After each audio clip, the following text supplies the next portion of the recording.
नमस्कार, आप देख रहे हैं YBN बिहार झारखंड और मैं हूं आकाश तिवारी। और आज जो कहानी हम आपको बताने जा रहे हैं वो सिर्फ एक छापेमारी की खबर नहीं, ये कहानी है सत्ता के उस मूड की जिसने अब साफ संदेश दे दिया है, या तो सिस्टम साफ करो या सिस्टम से बाहर जाओ। बिहार में इन दिनों कुछ अलग चल रहा है। फाइलों के बीच छुपी कहानियां अब घरों के दरवाजों तक पहुंच रही और जो लोग सालों से सिस्टम के भीतर सुरक्षित महसूस कर रहे थे अब उनके दरवाजे पर दस्तक हो रही। और ये दस्तक कोई साधारण नहीं, ये दस्तक है स्पेशल विजिलेंस यूनिट यानी SVU की, जो अब एक्शन मोड में है। जरा उस सुबह की तस्वीर सोचिए जब अचानक एक बड़े अधिकारी के घर के बाहर गाड़ियों का काफिला रुकता है, दरवाजा खुलता है और फिर शुरू होती है तलाशी।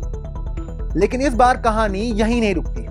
इस बार जांच सिर्फ घर तक सीमित नहीं रही बल्कि ससुराल तक पहुंच गई। हम बात कर रहे हैं ब्रजेश कुमार की, शिवहर के डिप्टी डेवलपमेंट कमिश्नर, जिनके खिलाफ जैसे ही कार्रवाई शुरू हुई पूरे प्रशासनिक सिस्टम में हलचल मच गई। छापेमारी एक नहीं, दो नहीं, बल्कि 4 अलग अलग ठिकानों पर, सरकारी आवास, ऑफिस, पैतृक घर और फिर ससुराल। यानी जांच की रफ्तार देखकर साफ हो गया कि इस बार मामला साधारण नहीं। लेकिन असली कहानी तब सामने आई जब दस्तावेज खंगाले गए। जांच में जो खुलासा हुआ उसने सबको चौंका दिया। पता चला कि ब्रजेश कुमार से ज्यादा संपत्ति उनकी पत्नी गीतांजलि के नाम पर। अब यहां से कहानी और दिलचस्प हो जाती है, क्योंकि पत्नी एक गृहिणी है लेकिन उनके नाम पर करोड़ों की संपत्ति। पटना के दानापुर इलाके में 3 दुकानें जिनकी कीमत करीब 2.27 करोड़ रुपए से ज्यादा बताई गई।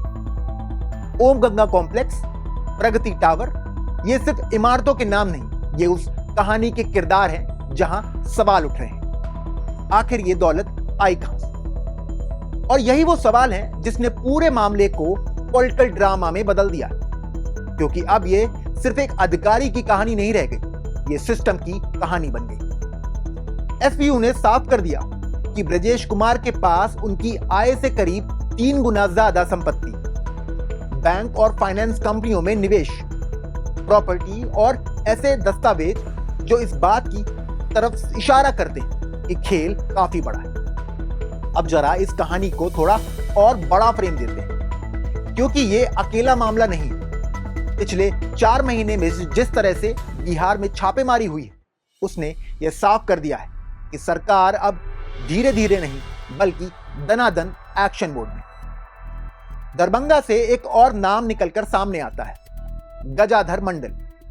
बिल्डिंग कंस्ट्रक्शन डिपार्टमेंट में क्वालिटी मॉनिटरिंग के डायरेक्टर। जब इनके ठिकानों पर छापा पड़ा तो करीब 3.7 करोड़ रुपए की संपत्ति का खुलासा हो। पटना और भागलपुर दोनों जगह एक साथ कार्रवाई, यानी नेटवर्क कितना फैला हुआ था इसका अंदाजा आप खुद लगा सकते हैं। फिर कहानी मुड़ती है कटिहार की तरफ, जहां श्वेता मिश्रा के यहां रेड होती। लोक शिकायत निवारण पदाधिकारी, यानी वो पद जहां लोगों की शिकायतें सुनी जाती, लेकिन यहां खुद शिकायतों की वजह बन गई। कैश, सोना, जमीन और बैंक ट्रांजैक्शन, करीब 80 लाख से ज्यादा की संपत्ति का मामला सामने आया। और खास बात यह कि छापेमारी सिर्फ एक शहर में नहीं बल्कि कई शहरों में एक साथ हुई। अब सोचिए, सिस्टम के अलग अलग हिस्सों में अगर यह कहानी दोहराई जा रही है तो तस्वीर कितनी गंभीर हो सकती है। पश्चिम चंपारण में रजनीकांत प्रवीण का मामला सामने आता है। जिला शिक्षा पदाधिकारी, जिनके यहां से 2 करोड़ से ज्यादा कैश और प्रॉपर्टी के दस्तावेज मिले, और इसके बाद निलंबन। शिक्षा विभाग, जहां से भविष्य तैयार होता है, वहां अगर इस तरह की खबरें आए तो सवाल और भी बड़े हो जाते हैं। फिर तिरतू डिवीजन, वीरेंद्र कुमार सिन्हा, जिन पर संगठित रिश्वत नेटवर्क चलाने का आरोप लगा।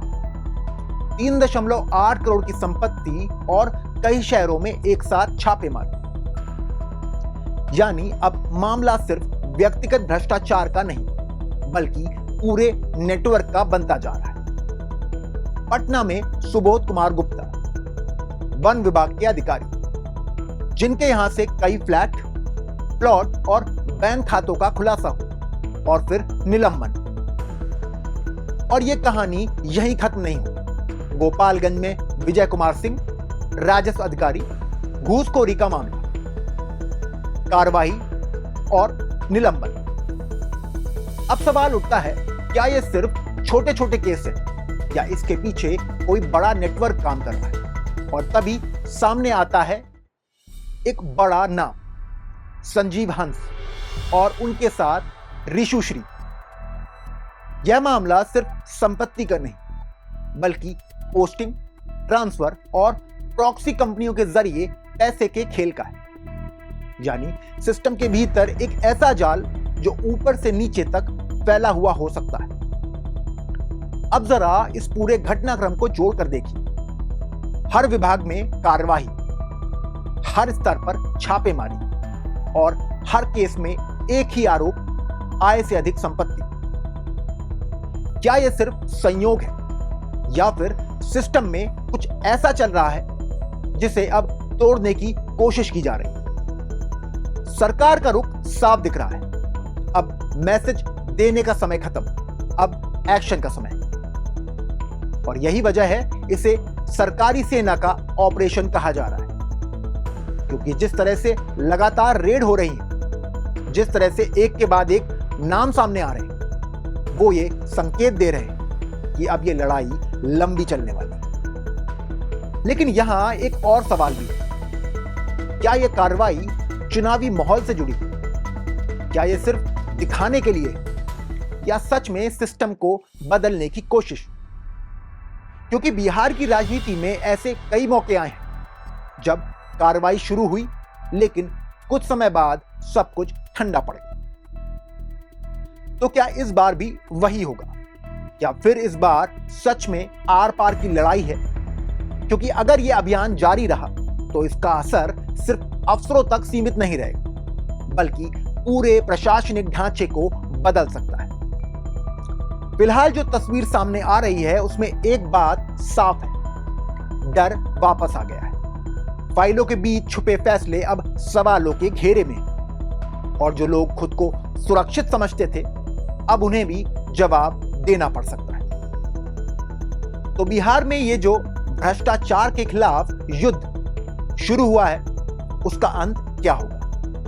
क्या ये सिस्टम को साफ करेगा या फिर सिर्फ कुछ चेहरों तक सीमित रह जाएगा? ये आने वाला समय बताएगा। लेकिन अभी के लिए इतना जरूर है, बिहार में अब खेल बदल चुका है और इस बार लड़ाई सीधी है, आर पार। आपको ये वीडियो कैसा लगा कमेंट करके हमें जरूर बताएं। मिलते हैं अगले वीडियो में, तब तक के लिए जय हिंद, जय भारत।